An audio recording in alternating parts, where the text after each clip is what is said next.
God created us as emotional beings. We can all feel things. We feel joy, excitement, passion, and we can feel sadness, sorrow, discouragement. Feelings come to us all. But here's the key. Feelings don't always tell us the truth. Feelings are not facts. When you wake up in the morning, you can feel gloom, despair, nothing good in your future. Then you get a cup of coffee and you feel great. You're back to normal. Feelings can change on a dime. The mistake we make is we let feelings determine our mood. We wake up and think, how do I feel today?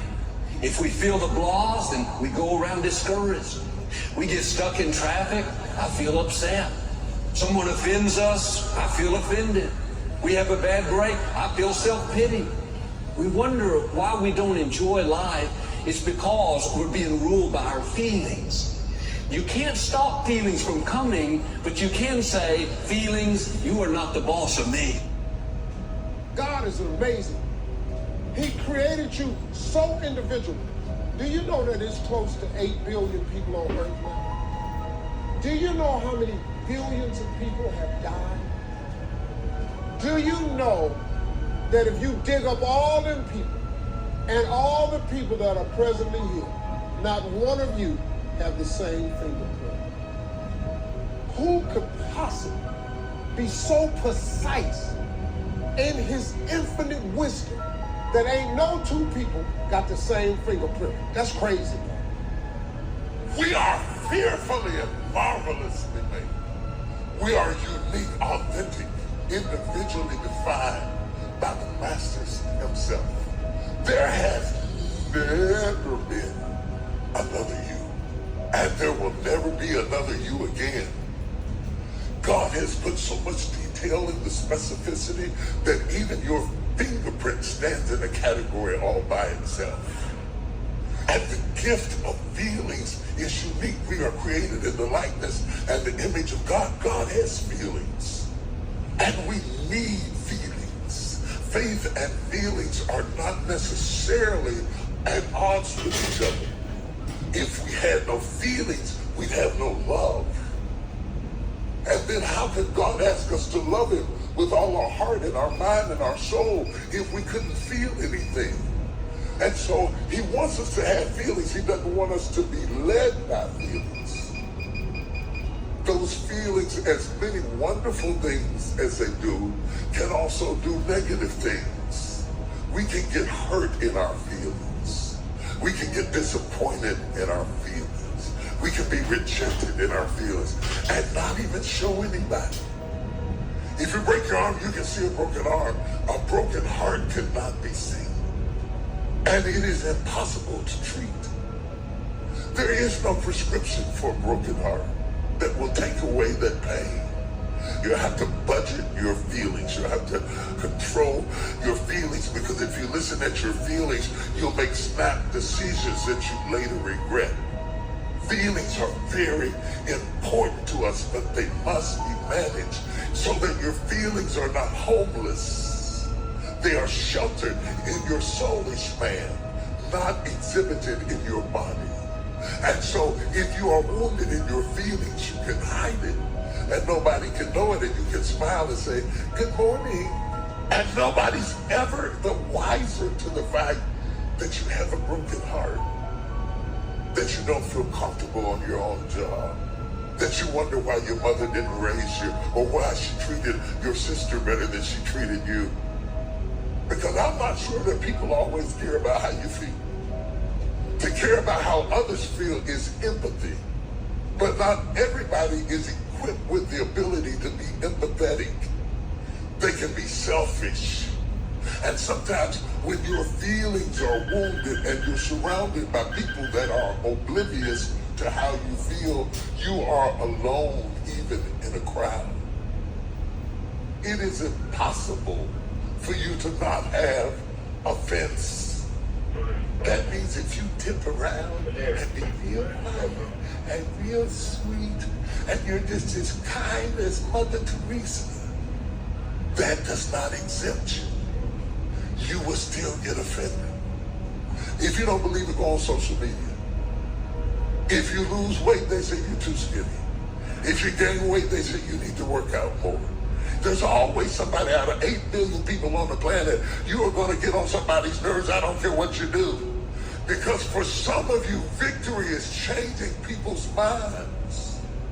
And you think that if I do this well enough, long enough, right enough, get weaves in my hair, get my lips blown up, get my jaw sunk in, and take my tummy and put it behind me, it's impossible for you to live your life and not have offense. You might as well quit making it the achievement of your life to get everybody to like you. I don't care what you do, somebody's not going to like you. Doesn't matter how good you are, kind, upstanding, somebody's not going to like you. You don't have to try to pay people back, convince them to change their mind. Some people are never going to be for you. If you're consumed with what other people think, I've got to convince them to believe in me, then you'll get distracted and miss your destiny.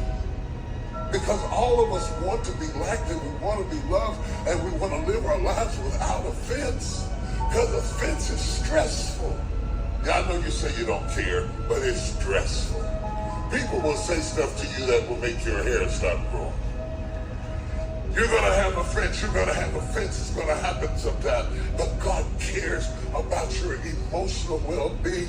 Because if you get emotionally off, it affects everything else.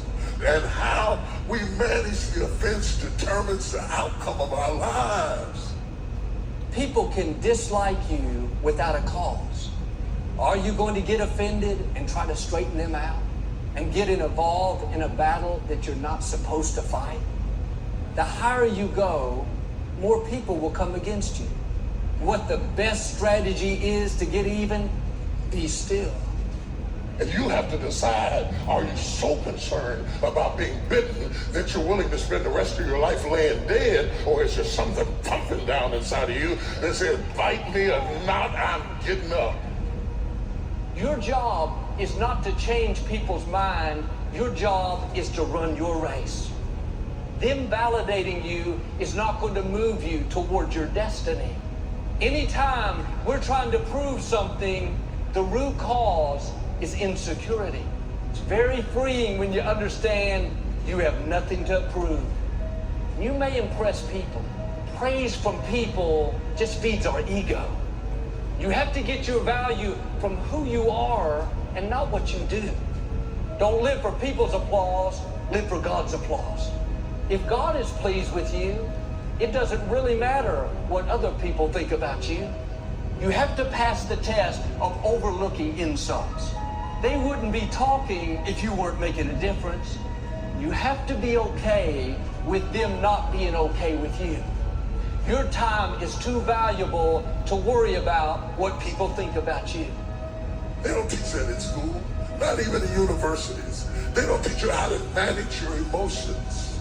And when your feelings are wounded or hurt, the human body cannot differentiate between physical pain and emotional pain. But no medicine. Feelings can get us into trouble. And throughout life, you're going to have plenty of opportunities to lose your temper.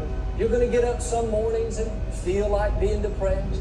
But we've got to learn how to follow wisdom and do what we know is right and not just follow our feelings around.